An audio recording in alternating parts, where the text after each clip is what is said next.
What's going on, dude? Bill here. Another beautiful Sunday. It's like 50 something today, and last week it was freezing and people's pipes were fucking bursting. Crazy what can happen in a week. Mother Nature's one crazy bitch. But anyway, today's topic. It's a good one.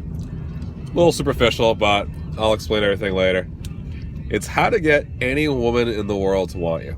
Alright? Now,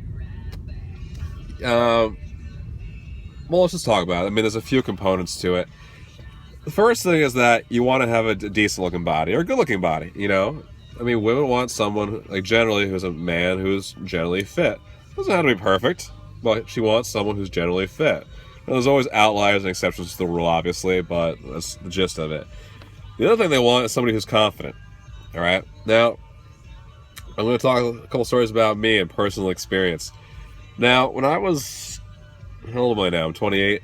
When I was 22, I actually went on this family cruise, and, you know, it was fun, it was a blast, but prior to that, I was working in a gym, I was living back in New York with the family after college, and, you know, I was in good shape, but I wasn't in great shape, and one of the things I wanted to have on this cruise was that I wanted to have a six-pack. I've only had a six-pack maybe 2 times in my life. You know, I had it, like, when I was 22 years old on this vacation, and then I had it more recently about 3 years ago, when Julie and I first started dating, a little bit before that. But it's amazing when you're single, when you're a guy, how much more you work out. And, but yeah, you know, I was working at this gym, single, you know, no girl really tied me down, so I just went to the gym, you know, every day. Well, I worked in a gym, so I just work out every single day. And, kind of a funny side story, but, so, I probably sound stuff up all the time, but it's actually what that is. I actually have nasal polyps, and they're basically growths on the inside of your nasal cavity that put pressure on it. And kind of sucks. And I was working in this old dirty gym, you know, at the time, and they just got super inflamed and like gained size, and I was actually getting migraines from it because it's like pressure literally against the inside of your nasal cavity, and it just sucks. But anyway, to put a long story short, I wanted to go see a specialist, and she actually put me on an oral steroid. Now it's funny because I'm a fitness professional. I've only been on a steroid one time in my life, and that was it. And the steroid was actually to reduce the inflammation. And if you've never been on a steroid before, they are crazy strong. I mean, it is insane what this drug can do to you. I was a pretty active guy, you know, pretty high energy, whatever. And this thing just took it to a whole new level. I mean, fucking bananas is the best way to describe it. I was sleeping maybe 3 or 4 hours a night. I was working out 2 to 4 hours a day, doing 2 or 3 workouts per day. I mean, I was like, you know, I was working an 8-hour shift in addition to that. I could not sit still. I was on my feet constantly throughout the day. And dude, because I could do that, I got fucking ripped, alright? Now, I'm not saying you should go out and take a steroid, because I haven't taken one since. I'm actually scared how powerful these drugs are. But months went by, and I kept those workouts at the general intensity that they were at. And, I mean, I was so cut. It was insane. I had an 8-pack. I've never had an 8-pack before this.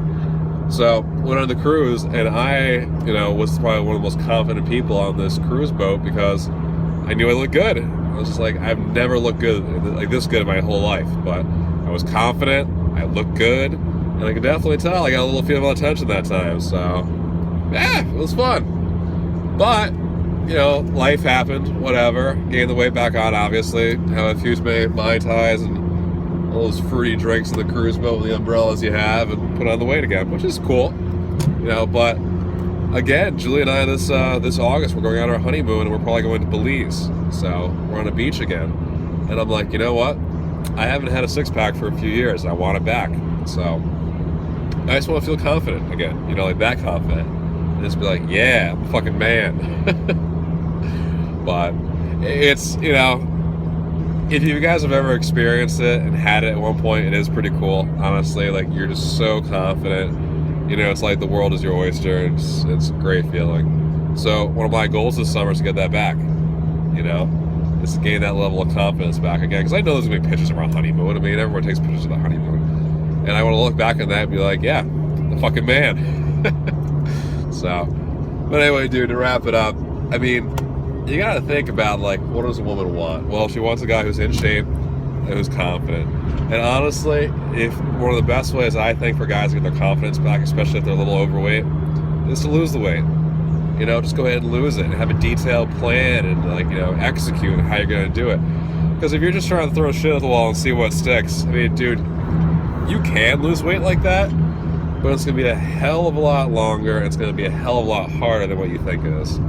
Why? Because I've tried that route before too. And trust me, once you know what to do, it's a lot easier. It's a lot more beneficial to you than getting that six-pack. All right? All right, dude. That's it for today. Peace out. And if you want to learn a little about me and what I do, head over to bfithealthandfitness.com, all spelled out. It's BFIT healthandfitness.com, all spelled out. All right, guys. Peace out. Take care. We'll talk soon.